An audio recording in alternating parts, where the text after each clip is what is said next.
Hello, hockey fans. Welcome back. My name is Josh. Today is Wednesday, May 4th, 2022. And okay, Stanley Cup Playoffs, you definitely lived up to your reputation tonight. We had four excellent games on the docket, and like I said, they were excellent. It did not disappoint. Even if you came out on the losing end, I'm sure you found some high moments in there. So we're going to go through all the scores and get some of my reactions on all the hot topics, all the things that happened within the games. We had some interesting moments. Bruins fans, I don't know, Marchand, I don't know what he's thinking a lot of the time. So we'll dive into that. Canes fans have a lot to be excited about too. Right now, they're the only team up 2-0. So we're going to walk through all the scores and get my reactions on the games, maybe some predictions for Game 3s and tomorrow night's Game 2s. We are going to round out the video tonight with another article deep dive. A little bit different tonight. We're going to look at an article from the ESPN Staff.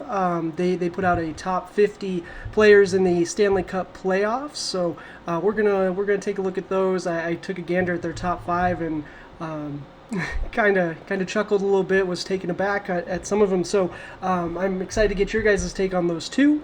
So without further ado, let's jump right into it. So we did have 4 games on the slate tonight, but before we jump into the scores, we did have a little bit of news to cover.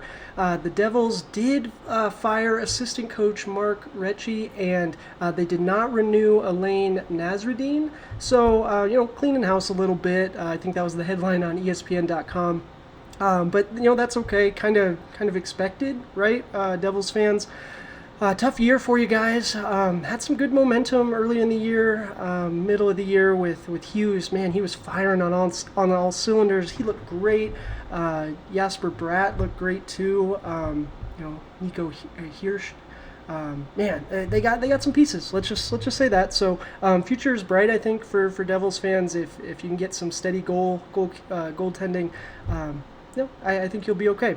But on to the meat and potatoes, the main event of the evening. We had the 4 playoff games. We had Bruins, Canes, Lightning, Maple Leafs, Blues, Wild, and of course, game of the evening for yours truly, Kings, Oilers. We do have our Draisaitl jersey hanging up. He had a heck of a game, put in a goal there.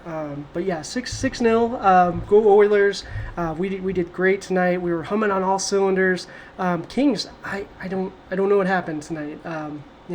Some good moments here and there, but the Oilers, they just looked like the better team tonight, and for my sake, hopefully that continues, but I'm always a fan of parity as well, so definitely something to keep our eyes open to. Should be a good Game 3 between those two. Blues Wild, that was the other later game this evening. Wild bounced back big, right? 6-2. The game was pretty, I wouldn't say out of hand, but I believe it was 3-4-0 pretty early on. Blues came back with a couple goals, so good for them. Again, this is going to be a great series. I imagine we'll have another back and forth. Blues, wouldn't be surprised if they come back and win Game 3, but again, I'm kind of pulling for the Wild on this one. I did pick them to win the series. Maple Leafs Lightning. This was a pretty good game. The Lightning came back. Man, they came back with a vengeance. They looked like a team possessed. They were on a mission tonight. Goodness, how many cliches can we use? But it's true. That's what we saw tonight. Score is a little closer than I feel like the game actually was. Maple Leafs had some good moments. But yeah, overall, the Lightning were the better team tonight, deserved to win. 5-3. Good score. Again, going to be a great Game 3. Be curious if the Maple Leafs can bounce back. And last but not least, we have the Bruins and Hurricanes.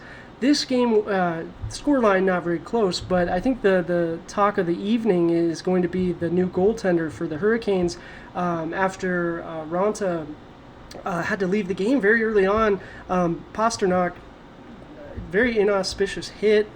Didn't really seem like there was too much to it, but Raanta had to come out. Upper body injury. No more info on that. But because of that, we got Pyotr Kochetkov. Hopefully I got that right. I probably didn't. I probably didn't, but that's okay. I'm going to call him Cam Ward 2.0, and maybe I'm jumping the gun a little bit. And Canes fans, forgive me. Definitely not jinxing anything. I just really like what I saw out of the kid, and so I saw someone make the reference Cam Ward 2.0 earlier, and it just kind of resonated, and it was fun to watch Cam Ward go on that run back. Goodness, it's been so many years now. But this is great. I mean, I love it. You love to see the young goalkeeper come up and perform, and the way he stood up to Marchand. I don't know what he's doing, cross-checking the goalie out of the crease and then coming at him with the stick. I mean, just feels like it's a matter of time. But Bruins fans, this is tough. They didn't look very good tonight. You lost Hampus Lindholm, Shevnikov with a monster of a hit. That's going to be a talking point for I'm sure a couple of days. But overall, excuse me, the Canes, they were the better team tonight. They're probably going to sweep. Unless the Bruins pull something out. Maybe game 3, who knows? Maybe the Canes get complacent. But this team's firing on all cylinders as well, and it was exciting hockey. They were scary, and coming out in those black sweaters again. Good for you guys. I really hope they wear those black pants with the red tops or the white tops too. I like the black with that. So. But yeah, overall, excellent night of games again. I look forward to tomorrow night's games. We get a few more of the Western Conference, I guess we get 2 of each again. So should be another excellent slate of games. Hopefully the Preds make it a little closer for the Avs. But overall, another wonderful night of hockey. I think moving into the game 3s for these guys, I see the Canes coming out on top. I wouldn't be surprised if the Maple Leafs win game 3 here. Same with the Blues, and of course I'm going Oilers game 3, fine, we can't sweep it, but hey, let's take it in 5, absolutely. So cheers till tomorrow night, absolutely. Let's move on to the article of the day. I'm really excited about this piece, more so because it's a little unconventional. Their rankings were not what I expected, and some of the reasoning behind it is valid, and we're of course each entitled to our own opinion, so that's what I'm doing here. I'm ready to talk about it. I'm excited. This spurns conversation, right? So this is great. But overall, it's just a basic list, 1 through 50. They went through and gave info for 1 through 20, I believe. 21 through 50, just the name and basic stats. But here are some of the takeaways that I got out of it. I listed a few bullet points, and we'll actually continue on to another slide. I absolutely adore the player cards from The Athletic. Game score value added is Dom L. I apologize, sir. I'm not going to try to your last name. That I don't want to butcher it. All due respect, absolutely. But you and Shonda have created these wonderful masterpieces of these player cards, and I absolutely love using them. They to support any arguments. Friendly debate, if you will. But I love the player cards. Player cards are excellent. And so we're going to move on to another slide at some point that has the top 5 player cards on there. These top 5 has their player cards, and we're going to look at, does that line up with maybe where the rankings are.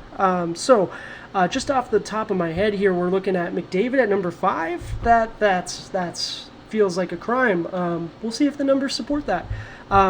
Where's Draisaitl? Again, I feel like he gets forgotten a lot because he's on the same team as Connor McDavid, but Draisaitl is arguably the second best player in the world. Austin Matthews has had a heck of a season, and probably Matthews is above there, but top 5, I think Draisaitl would fit right in, right?